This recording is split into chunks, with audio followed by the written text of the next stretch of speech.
Hello, good afternoon and welcome to Education Exchange with myself and Michelle Catterson from Moon Hall in Reigate. Hi Michelle, how are you?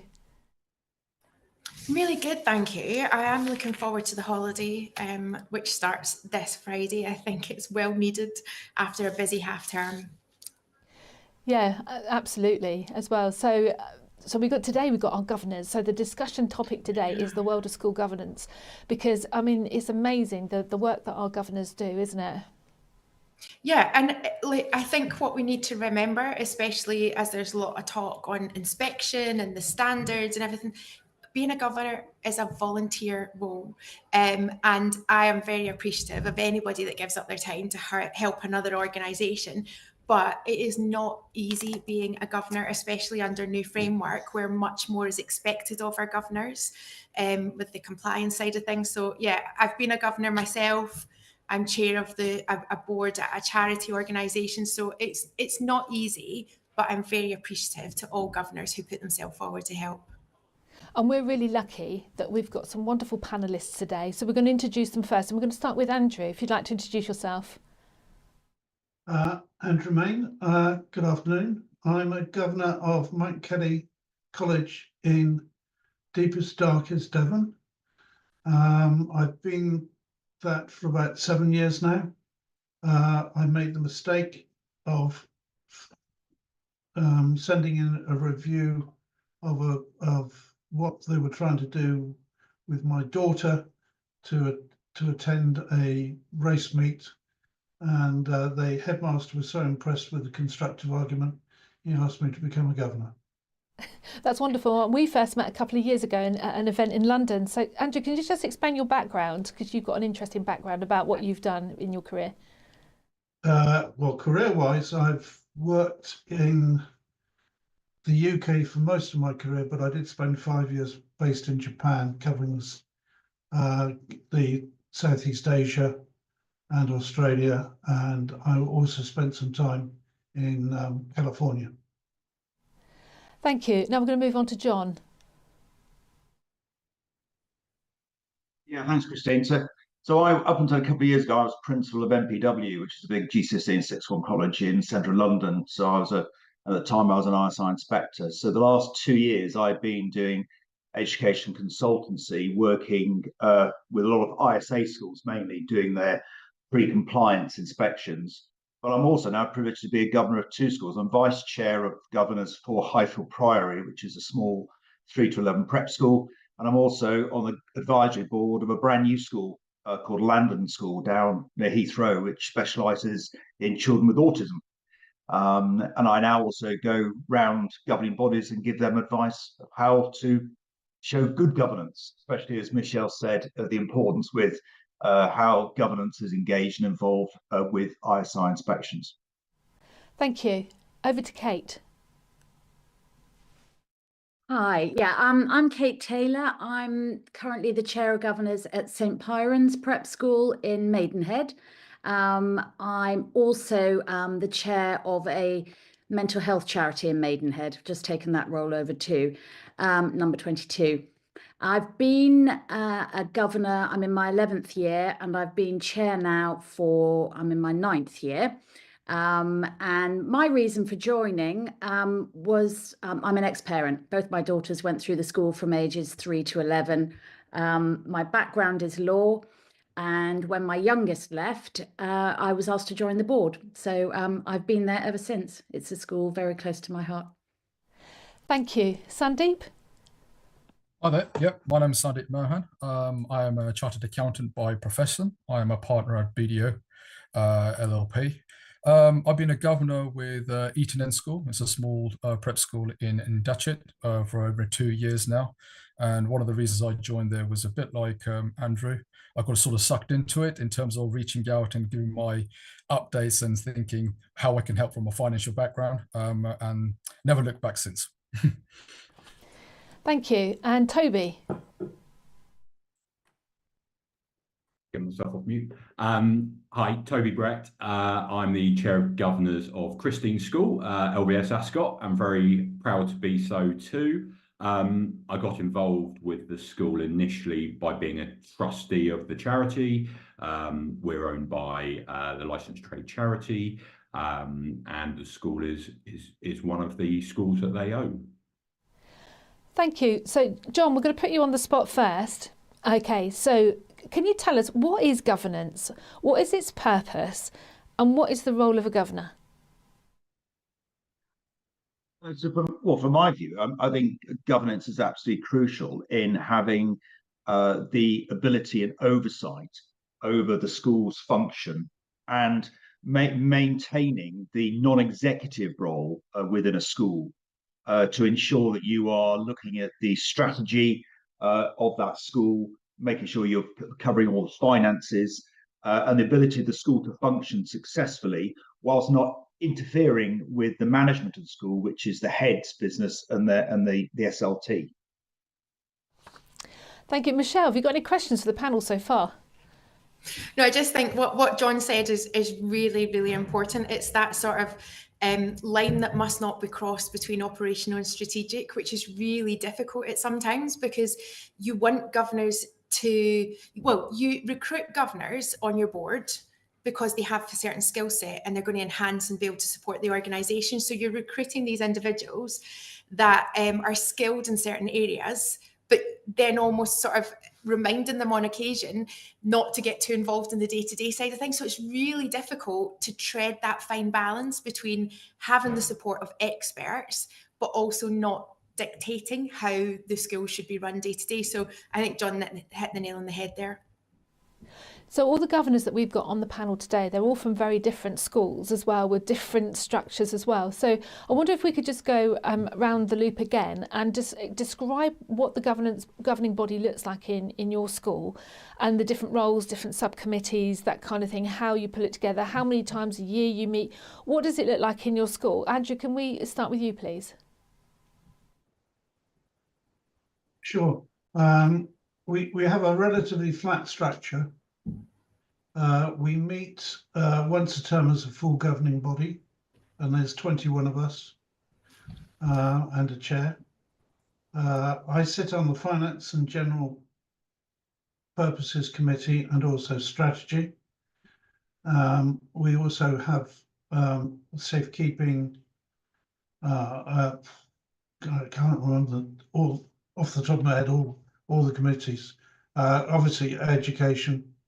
And we basically divide responsibilities out to each and use them at the main committee meeting to go through everything as a total. Thank you, John. So on my two governing boards, so at Highfield Priory, where I'm vice chair, we have about 15 governors, and we have various subcommittees, which is the same in most schools. My focus is on compliance and education, given my background as inspector and also as a head. And I go in for at least a full day once a term to do the complete compliance check and regulatory check to make sure the school is always functioning correctly and in line with the regulations, and any changes in either the ISSRs or keeping children safe in education, or working together.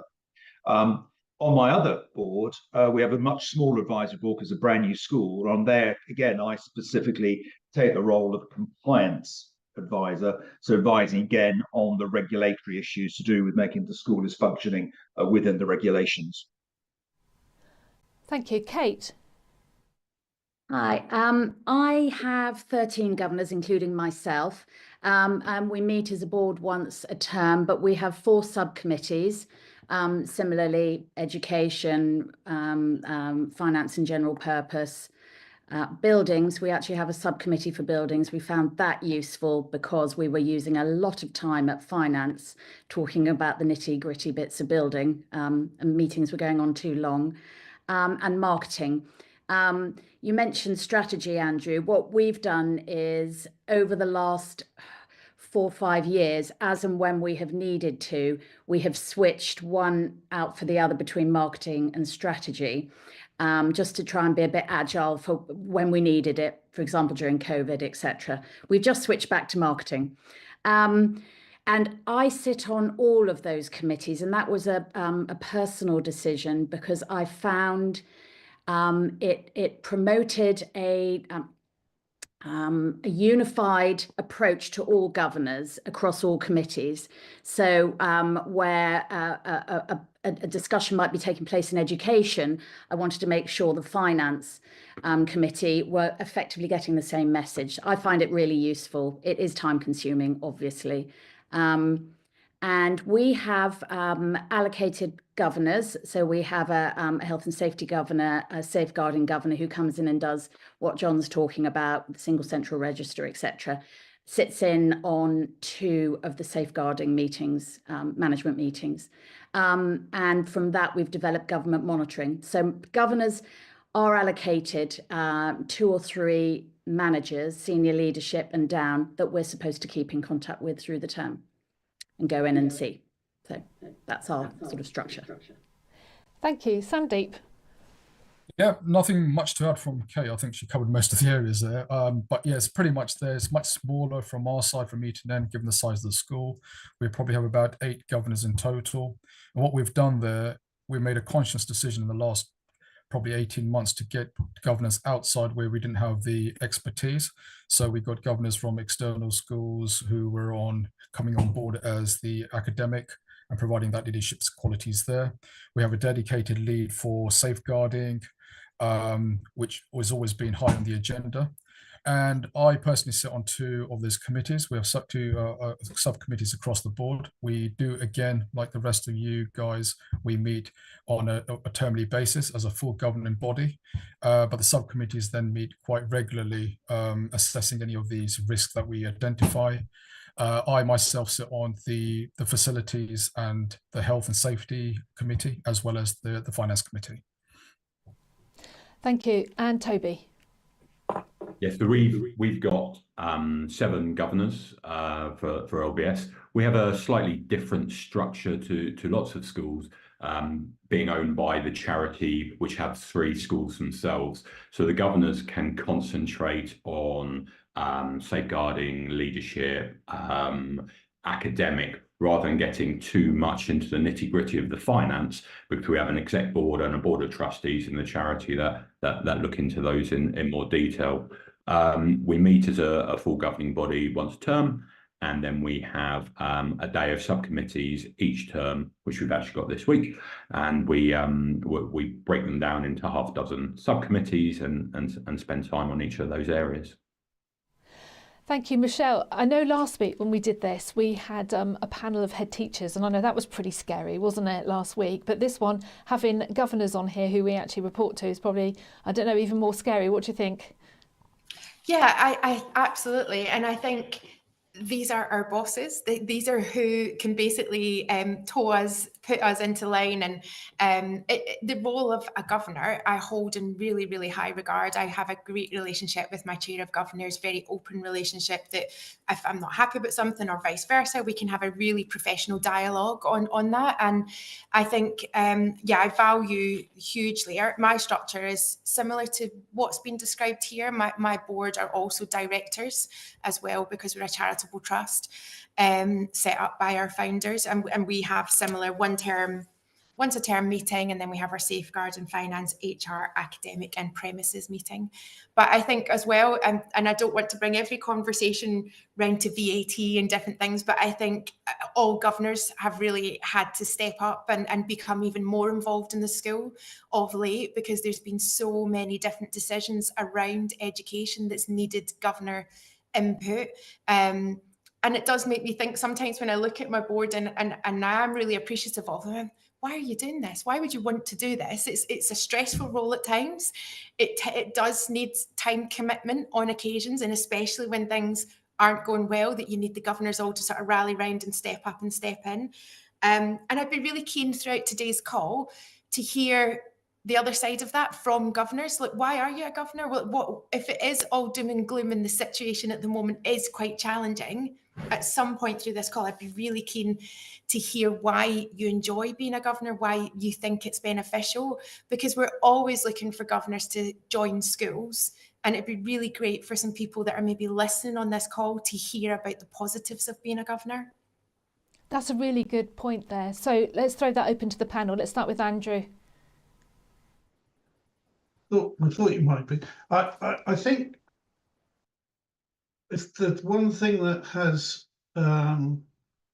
I've learned over the years, and they've been fairly challenging years. It's a bit like we've gone in waves, because we start from COVID through TPS, coming out of TPS, through the little adventures that we're having now around VAT. Things have changed quite dramatically in a very short period of time, and I think we've all have to guide our headmasters or headmistresses very carefully through a fairly stormy sea that we're going through at the moment. And in fact, I think this is the stormiest of the seas that I've been involved with so far. One of the great dangers of what is going on at the moment is that I think the school has become, or there is great danger of becoming much more short term. And I think governors are there to think for the long term and to think 5-10 years out, and let the headmasters or the heads be agile in what is going on at the moment. Thank you, John. So I was very proud to be a head for over a decade, and so having left headship, during that time I was also the chair of the Independent School Association. So I got the opportunity to see the huge range of schools within that organisation, from schools literally of 4 pupils up to those in excess of 1,500. And I just felt I wanted to give something back. I felt, well, it seemed strange for me to leave education and then just go to sort of what I called semi-retirement. I'm now working almost 5 days a week on my sort of work with schools, my governor's work, and I think I thoroughly enjoy it. And I hope, as long as I've got that knowledge and that experience to give something back to those schools and keep advising them, as long as they think that I'm useful, then I'll carry on doing it. I think it's a huge privilege to be a governor. And to be able to give schools the advice that they seek and they need, and also I always get the chance alongside that to go and visit lots of other schools with my other role, which means I can also feed back to my school that I'm a governor at of areas of best practice. And likewise, I share some of the things I do with other schools I go and visit. And I think, as I said, I think it's a huge privilege to work alongside these amazing teams who are really pushing forward, the boundaries of education and teaching and learning and everything else. And governors can take some of the pressure off those senior leaders. And as Andrew's rightly said, we've been dealing with VAT, with TPS, with national insurance, business rates, COVID, all those things. And I think just taking that little bit of pressure off the senior leaders and allowing them to manage the day-to-day of the school whilst we're thinking about the strategy, the bigger picture, I think that's a huge help to leaders like Michelle and yourself, Christine, of course. And John, you've got kind of a national picture because of your background and also the work that you do with governance as well. Is there a shortage of governance? Because I know there's a website. If you're a state school, you can go through a website. But how do you attract governors? Is there a shortage? How do you go about it? I'm not sure there's a shortage per se, because AGVIS is a great organisation to be a member of, and obviously they advertise when they've got governor roles in particular schools. But I think one of the key things is to try and, as a governing body, always trying to build your governance through connections, but making sure you've got the right skill set on your governing body. It used to be, someone, I think it was perhaps David Woodgate, who said it was someone who you found on the 19th hole of the golf course, and that's the kind of governor who joined it because they enjoyed nice lunches we provide and that kind of thing. That's no longer the case. We now need a really strong skill set, finance, legal, accountancy, all those types of things. Even from the medical profession, all that range of real skill sets that are parents. And I think, again, Kate, it's great that you were initially a parent, and you've now come and you've stayed on that governing body, and what all the huge benefits that your daughter's got at that school, and you're now ensuring the future of that school and the benefit for all the children coming through it in future years. So I don't think there's currently a shortage, but I think there's a shortage of really good skilled governors, I'd say. And one of the things I when I go and speak to schools about governance is, unless you've got people who are really participating in the governing body and they want to do it for the right reasons, they're doing all the right training courses, they attend all the meetings, they have an input into those meetings.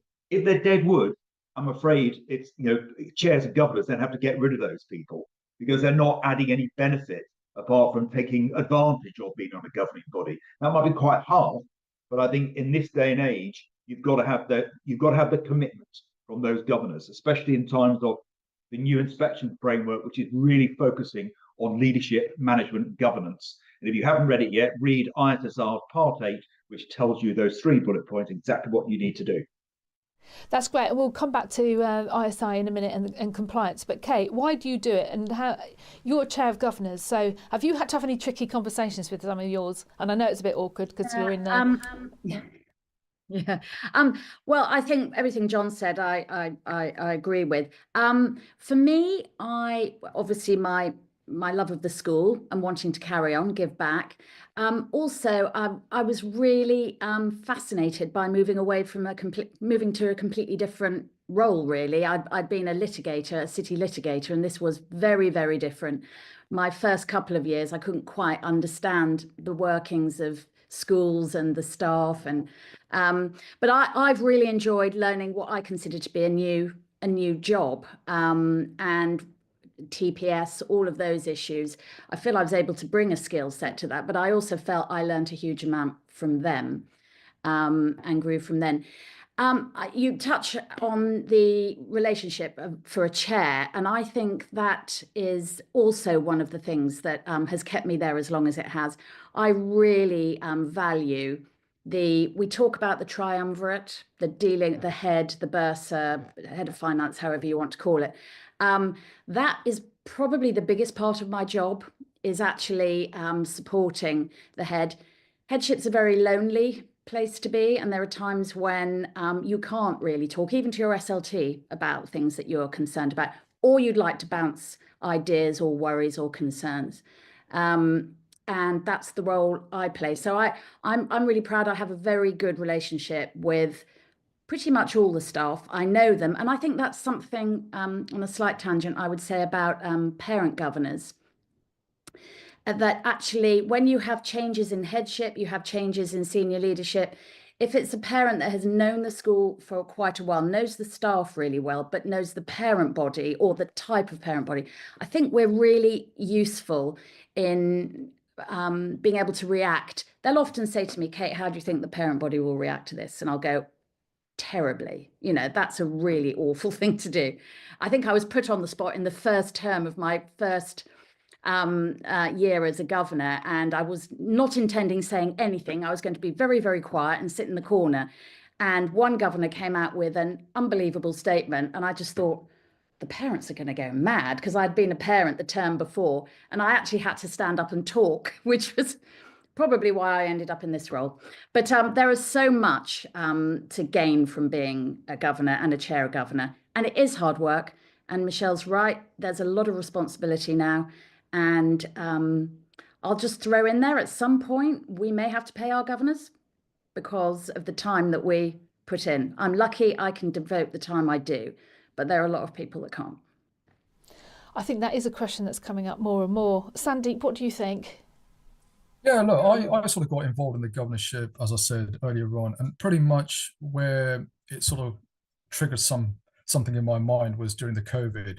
It was a difficult period for the SLT in our school and the teaching. And when we got down to it, after coming out of COVID, where I really got involved, I really understood the amount of pressures that guys are under, the teaching staff and the SLT, to come out the other end. And I guess I want to put something back in society and the school, and that's why I really put myself forward and getting engaged with it. I mean, being an accountant and being in the commercial world and the corporate world, I didn't have much knowledge about education, so it was a good learning effect for me, a steep learning curve, let's say. So really understood the ins and outs, because you don't really see that on the other side of the fence, to be honest.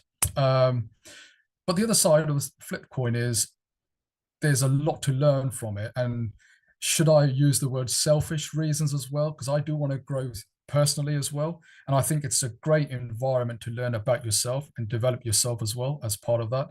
So not only are you giving back to the school and adding your expertise to the board and making sure the school runs in an appropriate manner, but I think what I have learned in the 2 years that I have been a governor is I can certainly tell you I would not have learned that in the corporate world. So whatever I've learned in the corporate world, this has just consolidated it, made me a better person to develop, make those decisions, because some of the decisions have been difficult, but it's how I come across with people, how I integrate with people.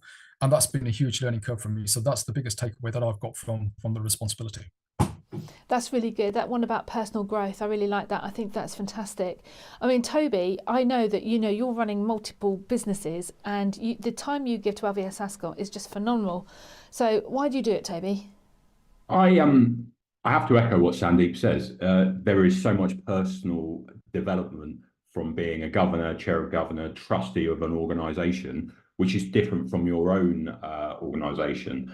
I remember when I took on the chair role in September 23, I had a call with our consultant at the school, and he said, no one in their right mind would be a governor of a school. You've got all of the responsibility and none of the benefit.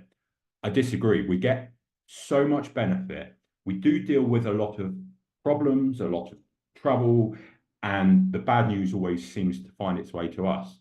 But when you spend time in the school, you can see the achievements. For us, we walk around the art department, or we walk and we see a play, or we go to Celebrations Day. You can really feel proud of something you've been a part of, and can see the outcomes of what the school gives. So Michelle, I mean, we're held to account by a number of different people, including our chairs of governors, but it's the ISI compliance side of it, isn't it? And obviously looking at that Section 8 as well. I mean, it's really tricky, because we get the bulletins and things. How do you keep your governors up to date with that side of things? I try and make the updates and information as easily accessible as possible. So, for example, when I'm doing my head teachers report for the termly meetings, we have certain headings that I'll report back on. So health and safety, safeguarding, staffing updates. I'll literally copy the standards in relation to proprietors, so our governors, that are linked to those standards, so that they can see it all broken down. Because if I give them my self-evaluation form with all the different standards on there, and then expect them to know and learn all of the different parts, which I appreciate they probably should, it's a big ask to do for somebody that's probably working full time, or maybe retired, and this isn't what they went into retirement for, to take on another full-time job. So I just try and make it as accessible as possible. What I will say, so I'm chair of the British Dyslexia Association as well, and we have a number of individuals on the board who have lived experience of dyslexia, so they're dyslexic themselves. And I think that's something just not to forget about, as well as the different ways that your governors might like information presented to them. Is it, and you've got to just basically ask the question, is it in an email? Is it a document that they can read 7 days before the meeting? Is it a phone call conversation to run through things? And you might have different approaches for different governors, which is absolutely fine, because at the end of the day, that compliance inspection, when it arrives, is so important, and you need your governors to be on the same page with you on that. Yeah, so I think this is the bit that we probably all worry a little bit about it. So just going round the loop again, we're going to start with Andrew. Andrew, as a governor, how do you keep on top of all of this? I wouldn't say it's it's a sort of osmosis process, I think. You're not trying to absorb everything at once, and I think we start off people by going to the Agnes course of governance, to, if you like, to take the first baby steps as a governor, to get to understand the framework. And I think the chairs I've worked under as a governor have tended to increase responsibility to people as they get more used to being a governor. I'm fairly heavily involved myself, more on the strategy finance side of the things, looking at new ideas. So I work fairly closely with the head on some of the thoughts, and I'm a bit of a lateral thinker. So we are tending to turn over a few stones at the moment to work within the outline of the strategy that we have. And a strategy plan that you build 5 years ago, I think lasts about 3 years, and then you have to start another one. And I think we're working up to that, to the new strategy plan post that, if you like. And John, I mean, again, your breadth of experience as well, you must hear of some horror stories as well, where people have really come unstuck. What are the sort of things that you're seeing when governance isn't going right? I think it's when governors aren't engaged. I mean, one of the things I recommend to all governance bodies that I speak to is you've got to get into the school, and you've got to be getting engaged with the school and what's going on. And that's obviously, it's nice if it's done by invitation from the head and the bursars on, but you've got to be, sometimes you've got to be a bit irritating, get in there. And I think it's, one of the things I always recommend governors do is even though you might have agreed a policy at a governing body, sign it, get a signature on the front of it so it looks like you are engaged with the policy. That's the first thing. When you go into school and you're checking all the logs and the SCR and the staff files, sign them. So you've demonstrated your governance, that you are actually getting engaged with the school and you are taking ownership of the things that you've got to as a governor. So I'm seeing a lot of times when I look at, I do at these pre-compliance inspections of schools where there's no governor engagement whatsoever, it seems. They are, but they're on the periphery. They're not really getting engaged as they should do in terms of partake of the ISSRs. So I think that's the key thing I'm finding. And what I also recommend to governors is that you do look on isi.net and you download some of the latest inspection reports and you read what it says about leadership, management, and governance. And it tells you a lot of stories about, so the schools might have failed, sadly, some of the ISI inspections. You can learn a lot of lessons from where they've gone wrong and put it right. And often when you read those inspection reports, you can also say, yeah, I recognize that. Actually, we do that better. Maybe that's a significant strength of our school. So I'd certainly advise you all to read those reports as well.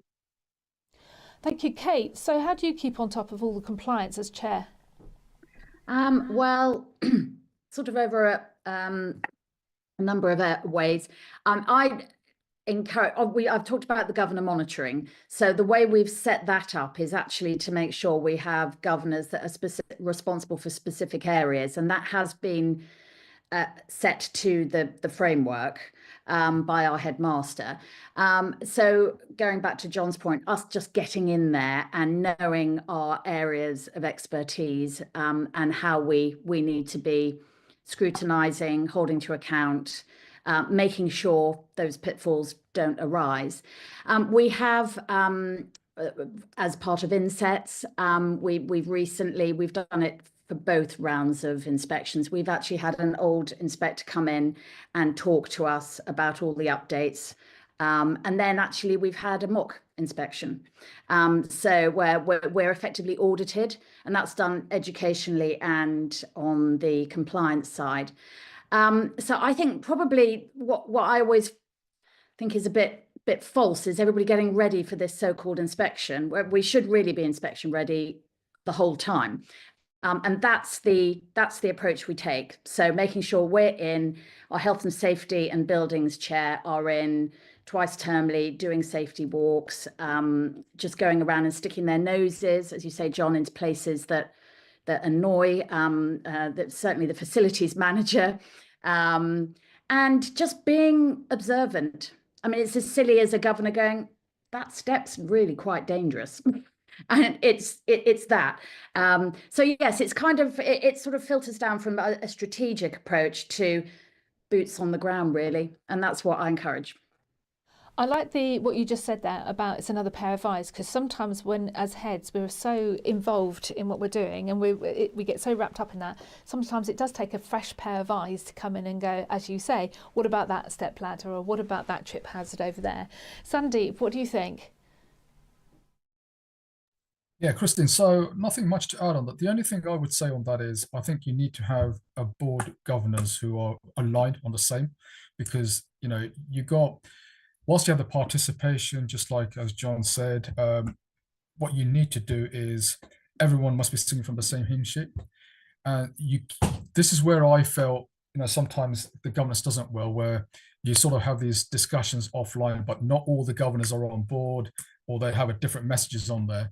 And to a certain degree, it does help where you have, I use the word sort of a distractor on there who challenges some of those thoughts as well, because it could be the chair has been there for a number of years and he sort of has his own vision and he's got a sort of community that he works with. But if you sort of go in as a new governor as well, don't be afraid to sort of, I might be going off a tangent here, Christine, sorry, on the agenda, but essentially you do need someone who comes out and challenges the norms and sort of says, well, actually, that may have worked in the past, but now that we're looking at a much shorter strategy level, it's probably not 5 years, as Andrew said, you might be looking at shorter ones, what the economic environment and so forth. So don't be afraid to sort of challenge those norms and be part of it. I think that's when governance works for me.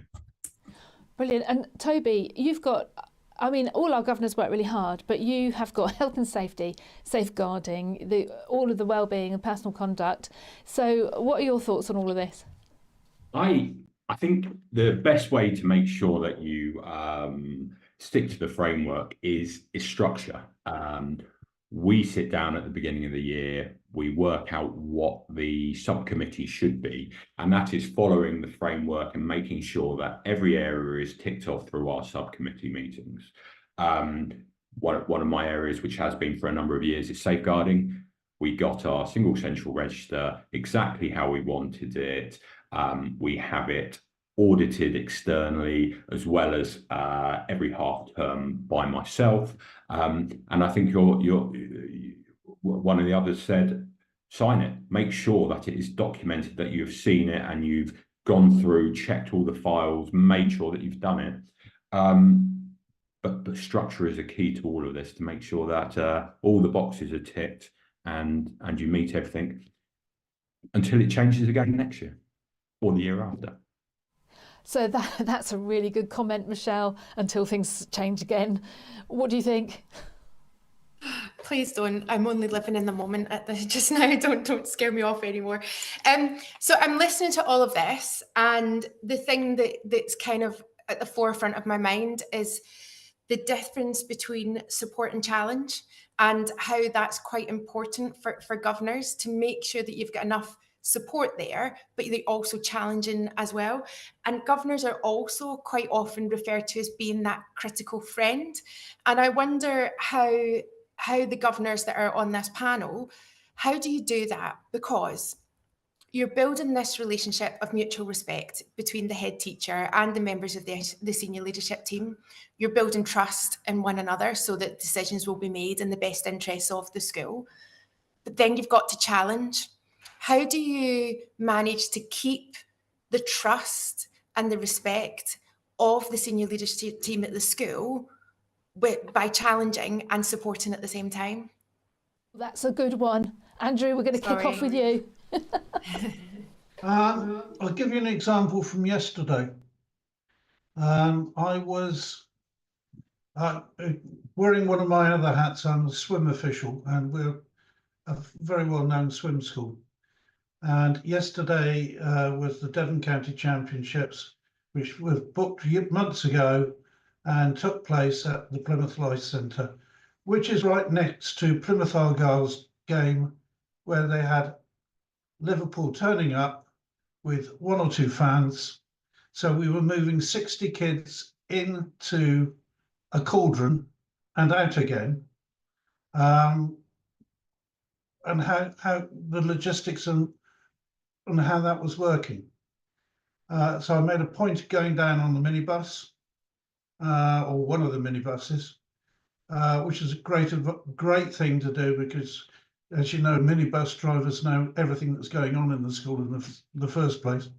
So you get to hear a lot. And make sure, watch how the swim coaches handle the kids in and out. Make sure, and then go back on another minibus and get another version of what's going on in the school. Just doing a day of doing that, you learn an awful lot, which in due course can be reported back in a conversation with the head.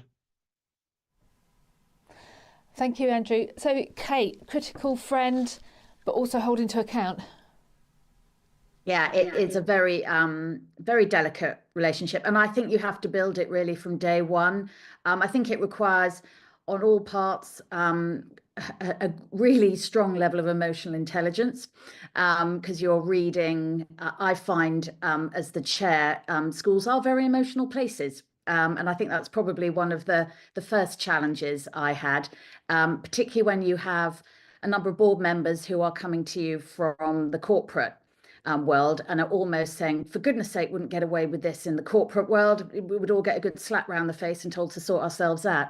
And I do find that that's actually quite a big part of my job, trying to make certain members of the board realize that that's not actually how it works. And if you behave that way, you're going to destabilize a lot of people.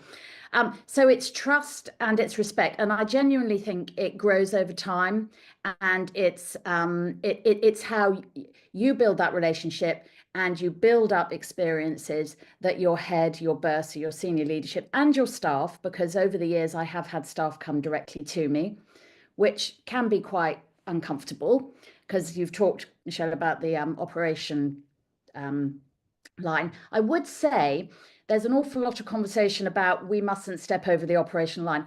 I think many governors will agree we're quite often dragged over it by school.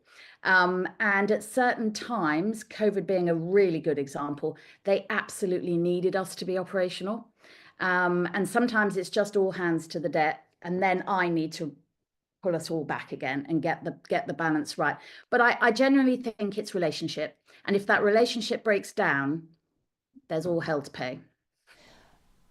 That's a really good topic as well. So, John, I think you're in a slightly different position because you've been a head, you do all this work nationally as well. I, as a head, sometimes hear of relationships between a head and a governor that's gone terribly wrong, just in the network that I have or working with the associations. So we've got some lovely people on the panel today, but it's not like that all the time. What do you think?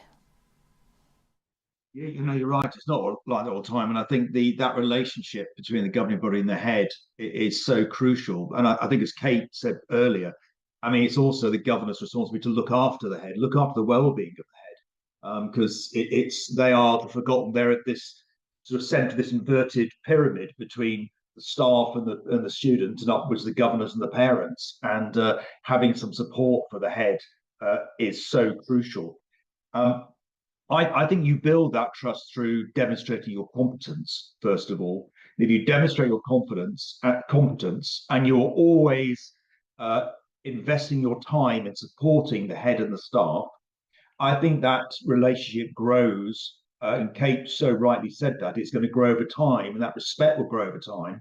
And actually, hopefully, because of that, you shouldn't ever get to the stage, if you are doing governance correctly, there should never come an occasion where you're going to have to be making major changes or major decisions because the head and the school should be going along the line that you've directed in the first place.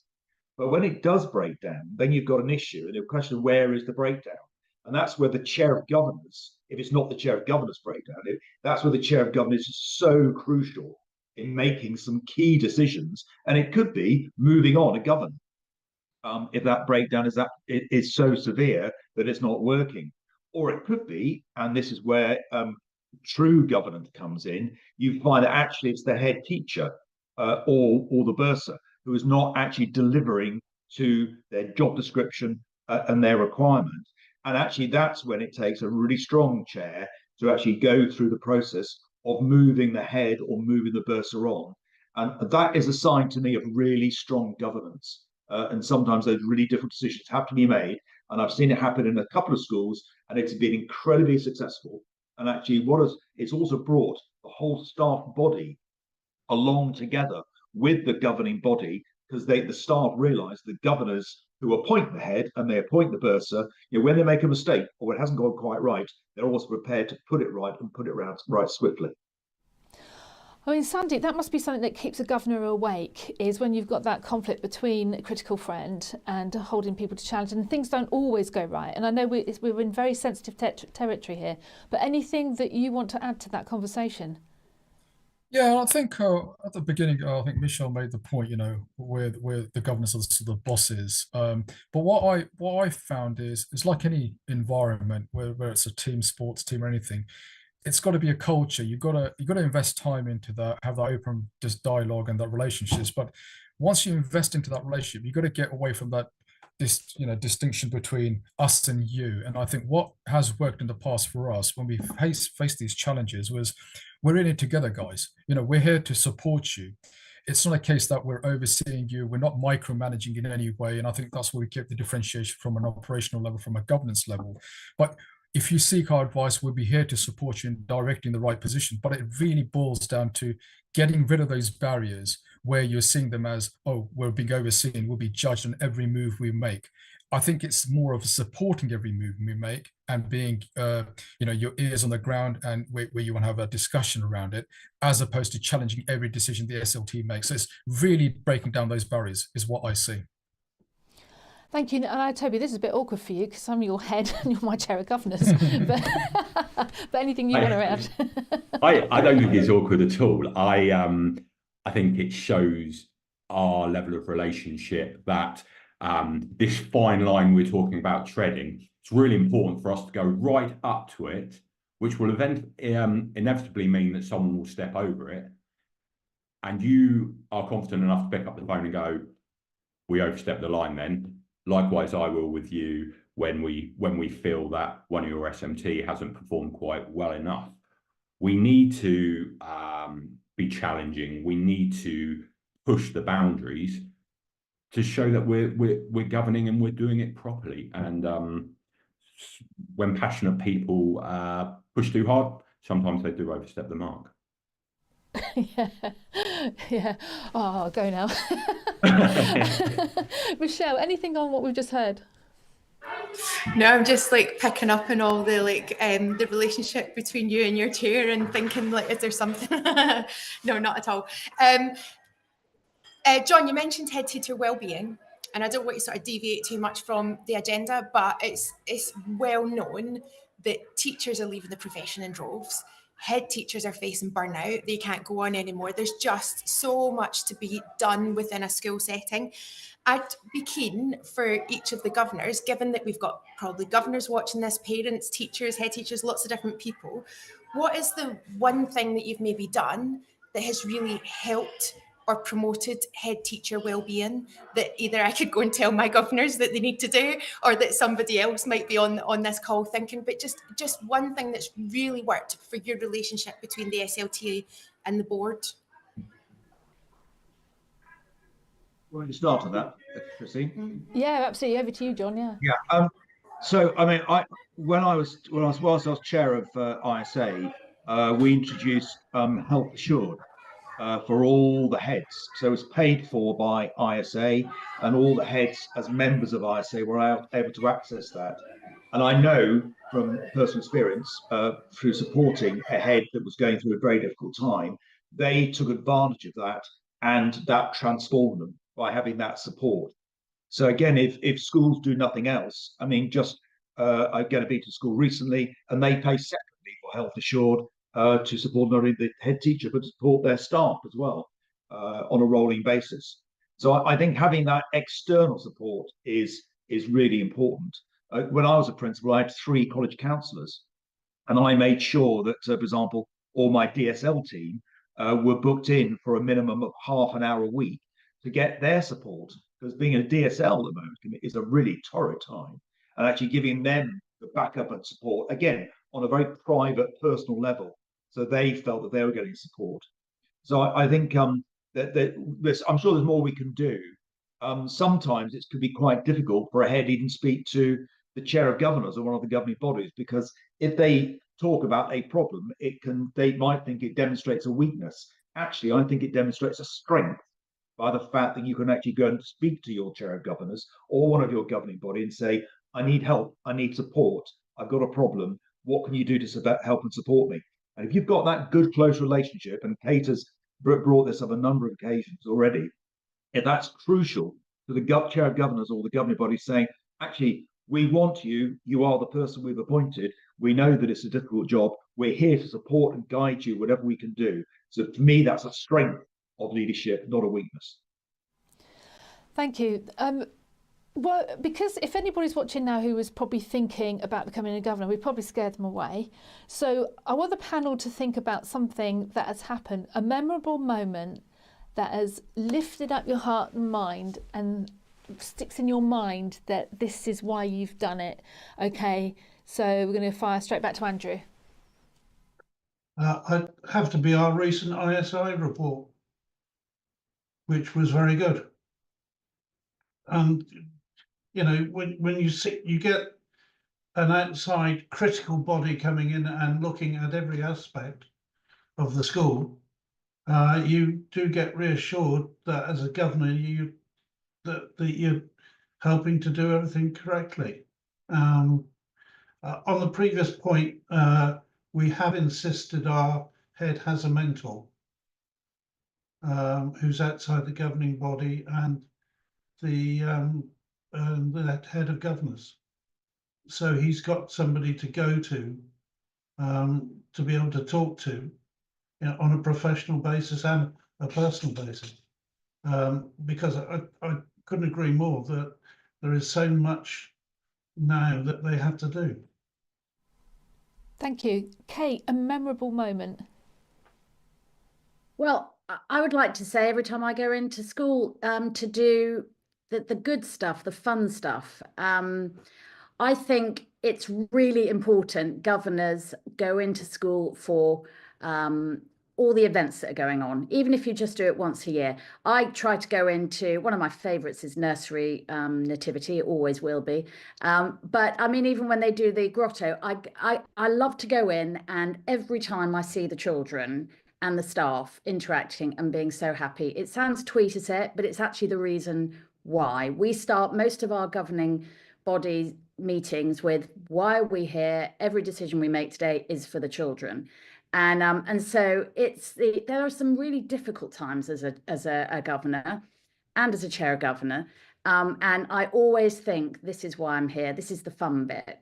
So really, it's whenever I go in to witness some innovation, or just children running around a hockey field, or some sort of music recital, whatever, squeaky violins. It's just great. It's what it's there for. But going back to the looking after the head, when our new head joined 5 years ago, I was meeting him weekly. And that was something that we set up. It was going to be 2 weekly, then it became weekly. And I said, as and when you want me to not be around, I will always make myself available, but I don't need to come in. We still meet weekly, 5 years on. We've been through lots of obviously difficult times, but our Friday lunchtimes are sacrosanct. And I always on Thursday say, do you need me in? And he always says, yes, please. And even if it's just sitting and having a chat, and then I'll go and find the bursar. Again, it's time consuming, but it's knowing that he's not alone. I think that's the most important thing. And really, the only way you do that is the relationship. So, yeah, that's what I would say. Also, mentor, very good idea. Thank you. Definitely. Sandeep, a memorable time for you. Yeah, I think as governors, I think we do lose sight because we have our normal jobs to do and whatever. Then the visibility part is very key for me. You know, you need to be visible in the school. The school needs to know that, you know, you do care for it when you come in and look around, even if it's the steps that broken or whatever, but you need to see it in the school. And for me, I think in events like sports days or year-end award ceremonies, when sort of parents come up to you and sort of say, look, they're really happy, smiley faces, not just the kids, but the parents actually say, you know, we'd really be proud to be part of this school, or we're really proud that our kids are coming to this school. I think at the end of the day, however hard it takes us to be a governor and all the late nights and reading and all sorts, it brings to home that it's actually a worthwhile, you know, you've achieved something and you put a smile in the face of both kids and parents. That's what I would say. Thanks. And Toby? Well, I was trying to just get one or two. There's from the last year, a few things that really stick in my mind. Our a cappella group, when they came into our governor meeting, they were fantastic. I think they went on to win something as well. They were brilliant.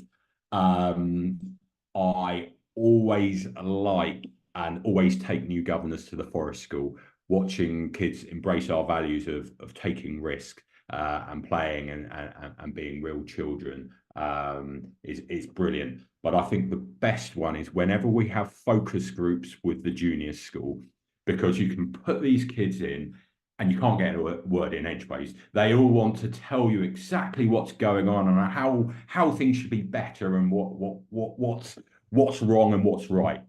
Brilliant. Kids who can talk and tell us how it is. I think, Rochelle, for us, it's the same, isn't it? Because we've got all this compliance and things to do, but it's the children that bring you back in the room, isn't it? Yeah, it's that sense of pride, isn't it? It's like having a new pair of shoes or a shiny new car or whatever. You want to show it off. You want as many people as possible to see everything that's wonderful about your school and what you're doing and what you're achieving. And the best adverts for your school are the pupils in the classrooms, and you never know what they're going to say, so it's always a bit of a leap of faith. But yeah, whenever I've got visitors, whether it's governors or another head teacher coming to the school, introducing them to the students and hearing their perspective of what it's like being a student is, yeah, it's priceless. Okay, so we're coming to the end now, so I've got one more question, and it's a one-line answer from everybody, and the question is, what would your advice be for somebody, a prospective governor? What advice would you give them in one line, starting with Andrew? Do it. Fantastic. John?